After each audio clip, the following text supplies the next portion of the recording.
朋友们好，今天是4月6号星期三，欢迎来到远见快评，我是唐晋远。又是2天过去了，布查大屠杀呢正在急速的发酵，全世界呢都在密切的关注究竟是谁制造了这起惨案的凶手。那么在昨天国际媒体是普遍的开始报道了乌克兰一个使用开源情报来监视莫斯科部队的名字叫做 Inform Napalm 的这么一个组织，他们所发布的信息。就是这个信息就指控俄军的第64独立摩托化步兵旅的中校叫做欧莫别科夫的，他就是制造这个布查大屠杀的直接责任人，也因此呢把他称为叫做布查屠夫。与此同时呢，这个欧莫别科夫的他的电邮地址电话号码还有他的家庭住址等等信息呢也都被曝光了。欧莫别科夫呢，他大概是年约40岁，曾经有参与过多次的战役，并且是获得过表扬与这个勋章。去年年底呢，他所属的部队呢，即将是奉令要调派到俄乌边境之前呢，他还特别到当地的教会去祈祷，并且获得了当地教会主教的这个祝福希望他要旗开得胜，可以奋勇杀敌等等。那么这支第64独立摩托化步兵旅呢，它是隶属于俄罗斯的东部军区第35军。原本这支部队它是部署在远东地区，是靠近中俄边境的地方的。在这个2021年的8月9号到8月13号这个期间呢，俄罗斯的东部军区还曾经与中共的西部战区在宁夏青铜峡合同战术训练基地这个地方有举行过一次名为西部联合2021的大型的中俄军演，那么这支部队呢就在其中。中共官方当时对这一次合作这个军演还给予了非常高度的一个评价。那么也就是说呢，这支中俄军事合作的一个代表性的部队呢，被认定为是制造这次布查大屠杀的元凶了。那么俄罗斯到现在我们看到他依然是在极力的声称说布查大屠杀呢是根本不存在的，这是一场表演。包括中共操纵下的很多的五毛粉红们也都在声嘶力竭的拼命的为此洗地。我其实倒并不觉得这种挣扎它有什么用，相反呢倒是觉得有点可笑。布查大屠杀呢，它是找了几个演员躺在地上就可以伪造得出来的吗？要知道这个布查被杀的平民到现在为止被找到的已经至少是有320具尸体了，那么再加上周边其他的村镇所发现的，那么加起来总共已经有至少是410位平民被杀。每一具尸体现在都已经被编号，在接受司法调查，就是要确认他的身份，他究竟是谁，他死亡的时间、死亡的原因，他是否有遭到了酷刑、虐待以及强奸等等。这个司法调查的过程目前它是正在无数的国际媒体还有联合国的调查人员的这种众目睽睽之下在进行的。那么所有这些细节和证据呢，最终它都会要形成一份完整的报告，并且呢给出一个独立的调查结论，就是告诉我们被杀的人他们究竟是谁，他们又究竟是被谁所杀害的。在昨天，联合国的人权事务高级专员公署的发言人叫做利兹斯罗塞尔的，他呢在瑞士的日内瓦就向媒体是初步的证实了2件事情。第一呢，他就说我们在这里讨论的是在布查镇直接杀害和锁定平民的事情。第二，他说所有的迹象都显示受害者是直接的被锁定，而且是直接被杀害。他说我们必须强调的是，依据国际人道法，蓄意杀害平民这是战争罪。也就是说呢，这位斯罗塞尔女士呢，她其实证实了受害者的身份，他们都是平民。同时呢，她也证实了这些人死亡的原因呢，是被直接的锁定、直接的杀害的，并非是战争双方在交火之中造成的附带的伤害。所以这个性质，它就已经涉嫌到战争罪了。那么出于专业的叙述方式呢，这位女士她没有指明究竟是谁杀害了这些平民。到目前为止我们可以得到确认的受害者的身份呢，有当地的一个叫做莫季任村的这个村长，他叫做奥尔加苏肯科的这一家3口都有遭到了俄军的一个灭门式的杀害。他们的尸体呢被草草的埋在附近的树林之中。经过初步的勘查，发现呢，这个奥尔加一家的尸体都存在着被拷打的痕迹，而且呢，俄军呢居然还在弃尸地点的附近埋设了很多地雷。这个奥尔加的儿子呢，苏肯科呢，他是当地的一位职业的足球队员，他的女朋友叫做戴利亚·巴勒尼塞纳的。他呢，已经就向媒体证实说，在3月23号的时候，他曾经有接到过自己男友的电话，说这个俄军已经闯入了他们家，而且还抢走了他们的车。此后呢，就音信全无。他本以为这男友一家最坏的情况呢，不过就是被俘虏了嘛，将来有可能通过囚犯交换的方式可以回来的。但是呢，没有想到居然是全部都被俄军所杀害了。除了这个全球最大的美国知名卫星影像公司马克萨尔技术公司在周一所公布的那些高清的卫星图片的证据之外呢，我们看到现在是越来越多的屠杀的幸存者也在开始逐渐的向媒体去讲述他们自己的经历与这一次屠杀的真相。其中一位屠杀的亲历者是一位名叫做米科拉的男子，他就向媒体证实说，当俄军占领的时候他们杀死了所有50岁以下的男性。他自己呢，是因为已经年满53岁而幸免。他说呢，俄军是当着他的面杀人的，其中还包括他的2个朋友。然后呢，给了他20分钟的时间，让他去埋葬尸体，他就只能够草草的挖了一个很浅的墓坑来埋葬自己的同胞，然后呢，和妻子就一直躲在地窖里生活了1个多月，直到俄军离开为止。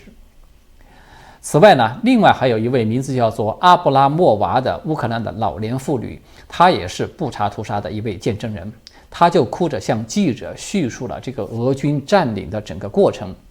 说这些俄军呢是在3月5号，他们都佩戴着这个圣乔治丝带到的他们那个地方。他们先是用开枪的方式逼迫当地的居民全部都走到室外去，然后呢就放火烧掉他们的房屋。他的邻居一位名字叫做奥列格的大概是40岁左右的男子呢，就想要去救火，随即呢就被俄军带到了街上，勒令他跪下，然后对着他的头部开了枪。他的尸体呢，就一直这么被扔在大街上。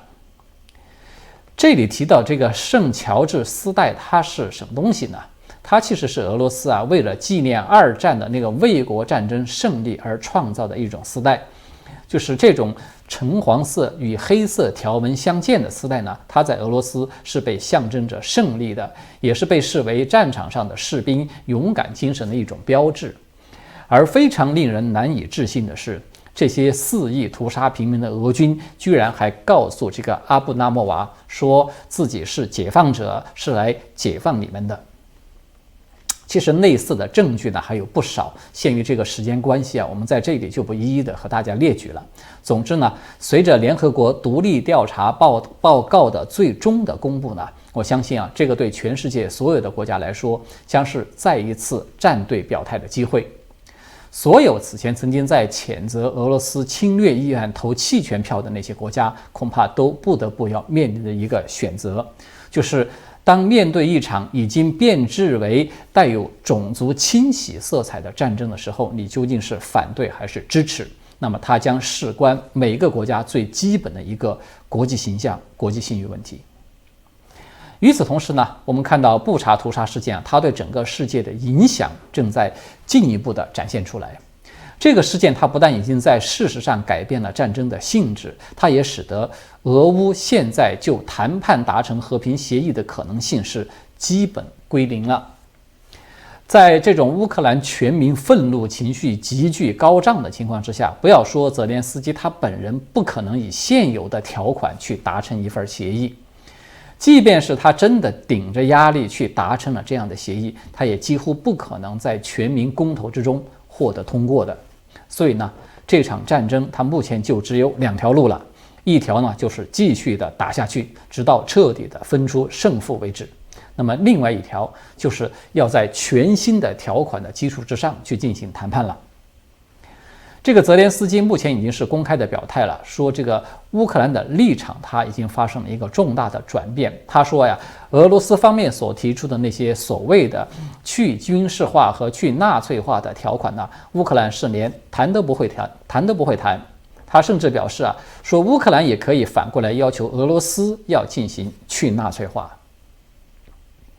此外呢，泽连斯基他还同时表示说，乌克兰已经做好了准备，如果北约提议，那么乌克兰明天就可以加入北约。同时呢，他还表示说自己可能不会在近期去与普京直接的会面。我们都知道，北约现在立即接纳乌克兰实际上是不太现实的，对吧？但是泽连斯基的这个表态呢，他已经说明了2点。第一呢，就是布查屠杀曝光以后啊，乌克兰已经是全面的否决了现有的谈判的条款，不但将会继续的寻求这个乌克兰完全的国家主权和领土的独立，而且啊，将要寻求一个强大的国防武装，就是把自己变成一个大号的以色列了。乌克兰曾经考虑过的那个中立原则，它也在发生了改变了。只要条件许可，那么乌克兰就可以加入北约，或者是加入其他的什么军事联盟。那么第二一个呢，就是泽连斯基拒绝和普京去直接的见面，那么通过和平谈判的方式来解决乌东那2个州地位的这个途径，它实际上就已经中断了。这2个州在未来，它很有可能会成为俄乌战争激烈争夺的最焦点。尤其是在俄军现在收缩防线嘛，把更多的兵力和装备都投放在了乌东地区以后啊，那么乌克兰要想收复失地，那么他们将面临着更大的难度。这个是我们看到这个布查屠杀所带来的第一个重大的影响。那么第二个重大的影响呢，是布查事件它引发了国际社会针对着俄罗斯的一场规模空前的外交战。就是在过去的48小时之内啊，欧洲至少已经有10几个国家是相继发起了驱逐俄罗斯外交官的行动。到现在为止啊，总数已经约有近230名的俄罗斯外交官被驱逐了。这一次外交战的来势之猛烈，连俄罗斯自己的媒体都形容说，这个呈现出雪崩式特征。当然呢，他们也同时表示说，俄方呢将会做出一种对等的回应。那么这样一种做法，它必然就使得俄罗斯的外交关系会受到一种毁灭性的打击了，它将大大的加速俄罗斯朝鲜化的一个进程。而且啊，我们可以看到这个过程它还在继续的滚雪球。我们都不能够完全排除这种空前的外交孤立，它最终可能会导致俄罗斯被取消联合国人权理事会，甚至被取消常任理事国的资格的这种可能性。那么第3个重大的影响呢，当然就是军事上带来的冲击了。布查屠杀一曝光呢，北约各国援助乌克兰的重型武器这件事情，几乎是立即就被提上了议事日程。重型武器装备啊，我们都知道它是属于进攻性武器了。在此前一阶段的战争之中，我们看到北约对此呢，它是非常的谨慎，甚至可以说是有点惧怕的。比如说像波兰是吧，他愿意免费的支援乌克兰20多架战机，结果就被德国和美国这个推三阻四的，都生怕引发了北约和俄罗斯直接的一个对抗。那么这个布查惨案可以说是瞬间就改变了这个态势。捷克这个国家是首先打破了北约的先例，支援乌克兰数十辆的 T-72 主战坦克和步兵战车，而且已经就快速的装车发到了乌克兰，动作非常的快。那么这个澳大利亚呢，也宣布说他们会支援乌克兰专为抵御地雷和简易爆炸装置而设计的一种先进的轮式步兵战车。此外呢，还有海外的军事网站报道的消息显示，说美国政府啊，现在正在与塞浦路斯进行把该国拥有的各种俄制武器全面都移交给乌克兰的谈判。那么这批武器它都有些什么东西呢？就是这批武器它可能包括了 S-300 防空导弹，包括了被宣称是当今最先进之一的道尔 M1 地空导弹系统，也包括了 T-80U 主战坦克，还包括了这个步兵战车以及米35攻击型直升机等等。那么美国自己呢，是美国的国安顾问沙利文，他在日前宣布说，美国将会立即援助乌克兰3大类的军事装备，就是远程防空系统、火炮系统，还有海岸防卫系统。沙利文他在自己的讲话之中呢，并没有给出相应的细节，但是有一点是可以肯定的，就是这几大系统呢，它都是此前泽连斯基曾经多次希望得到援助而被拒绝的武器。也就是说呢，他们都是针对着俄军目前的优势而来的一些重型的武器系统。我们要是简单一点说呢，就是这3大系统呢，它其实就是要遏制俄军的空中优势，使乌克兰获得事实上可以自己建立禁飞区的这种能力，同时呢，获得一种规模化的摧毁俄军装甲部队的能力，同时也还获得远距离打击俄军黑海舰队，阻止俄战区连接成片的这种能力。最终的目的呢，就是要化解俄军在南部的一个攻势。那么所有这些援助呢，我们要是把它合起来，就可以看到它其实就是一个目的，让乌克兰初步的具备由防御转入反攻的这样一个能力，继续的把侵略者赶出家园，真正的具有主动的收复失地的能力，而不只是被动的依靠俄军自己的撤退。那么第4个重大影响呢，它就是对中共以及周边印太区域所引发的一个连锁反应了。中共这次在布查大屠杀事件的表现呢，他们可以说是保持了一以贯之的流氓和邪恶。在官方是连续沉默了几天之后呢，中共这个常驻联合国的代表张军，他就在表面上发表一份声明，声称说针对着平民的袭击呢是不可接受的，有关布查镇平民死亡的报道和画面令人十分不安。但是随即呢，他又声调一转，声称说任何的指控都应该基于事实，结论得出之前，各方应当保持克制，避免无端指责。大家听听就这个话，它表面上你乍一听会觉得似乎是有道理，但是呢，细品之下呢，你会发现中共其实它真正的态度呢，实际上它就是在否认布查的屠杀，至少是在结论得出之前，所有对俄罗斯的指控，那么他们都是没有基于事实的，都是属于无端的指责的。当然，这种流氓论调，我相信朋友们并不陌生了。也就是说战争都已经演变到这种程度了，中共它依然还是在表面上呢伪装中立，暗地里呢给他俄爹去站台洗地。那么刚才我们有提到了布查惨案的发生它让国际社会是再一次面临着如何表态站队的问题。这个它就使得想要在中俄与整个国际社会之间去摇摆骑墙的这个空间，它被急剧的压缩了。尤其中共的处境呢，它要比此前是否谴责俄罗斯侵略还要来的是更加的尴尬的。不仅如此布查屠杀所产生的连锁反应它已经是真真切切的传递到了印太地区来。就在今天韩国的那位新上任的，就是新当选的后任总统尹锡悦，他就证实说尹锡悦的顾问在与美方举行这个会谈期间呢，已经就明确的表示说，韩国将会要寻求在朝鲜半岛重新部署核轰炸机和潜艇等美国的战略资产。我们都知道在冷战时期从1958年到1991年，美国是曾经连续33年在韩国有部署了核武器的。最高峰的时期在这个地方是部署了近1000枚核弹头。但是呢，在1991年的时候，在这个朝鲜半岛无核化，大家都成为一种共同的原则之下，美国就撤回了所有这些核武器，只是依靠美国部署在其他地方的核轰炸机和核潜艇呢，为这个韩日来提供一个核保护伞。那么现在尹锡悦的这个提议呢，它就意味着韩国在半岛无核化这个问题上，它已经发生了重大的转变了。表面上呢，这个是为了应对朝鲜拥核的一个事实，但是实际上我们都知道它的矛头是对准中共的，对吧？因为谁都知道嘛，朝鲜那点所谓的导弹技术和朝鲜的经济等等，它其实完全都是依靠中共在给它支撑的。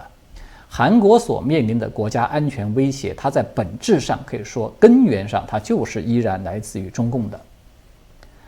此外呢，韩国部署这个美国核轰炸机以及潜艇呢，它就等于已经恢复了此前的这个核分享政策。这个政策啊，大家可能都不陌生，对吧？前不久啊，它曾经被日本的前首相安倍晋三是有公开的提出来过，说日本也应当考虑这个核分享政策。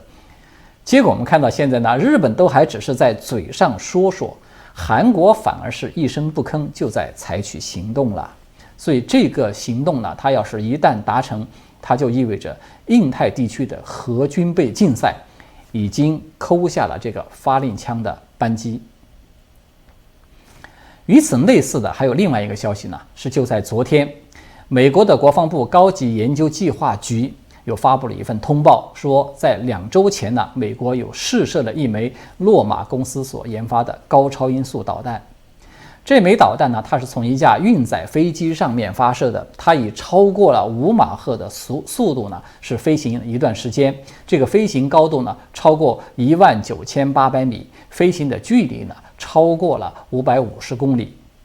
然后呢，就在同一天，美英澳3国这个 AUKUS 那个联盟就立即的同步发表了一份共同的声明，说3方将要深化合作，共同开发高超音速武器。当然，我想这里的弦外之音啊，可能大家都能够听懂了，对吧？那个所谓的共同开发呀，它实际上就是共同分享了。而这个共同分享的结果呢，就是澳洲呢可以很快就获得这种远程精准的打击能力，而且这种能力呢，它是高超音速嘛，它是目前中共哪怕是最先进的防空系统都根本无法拦截的。那么同样呢，也是在今天啊，中华民国的外交部就有宣布说，美方将对台湾出售总价值大约是9500万美元的爱国者专案人员技术协助，以支持爱国者防空导弹系统。这个系统呢，它其实是爱国者导弹系统的一个升级版本。那么这个是台湾呢，它除了美国本土和日本之外第3个获得这个系统的国家。所以大家也看到了吧，这种军备竞赛的力度，它可以说几乎是一种爆发式的，来得非常的快。而这些呢，它都与乌克兰与布查大屠杀其实有着直接或者是间接的联系。就包括中共自己对此其实也是非常清楚的，就连中共常驻联合国的那个代表张军嘛，刚才我们提到了，他就在这个 AUKUS 的联合声明发表以后呢，他也来了这么一句，说不希望看到乌克兰危机的人，就应当避免做出可能导致世界其他地区爆发此类危机的事情。就如中国的古话，己所不欲，勿施于人。这句话呢，其实他对中共自己而言，可以说也是讲的蛮到位的。因为我们看到啊，现实的情况它就已经是这样了。如果中共不希望看到俄罗斯的这一幕在自己的身上重演，那么中共也就应当避免做出可能导致此类危机爆发的事情，因为己所不欲，勿施于人嘛。好的，今天呢我们就暂时聊到这里了，谢谢各位的观看，我们下次再见。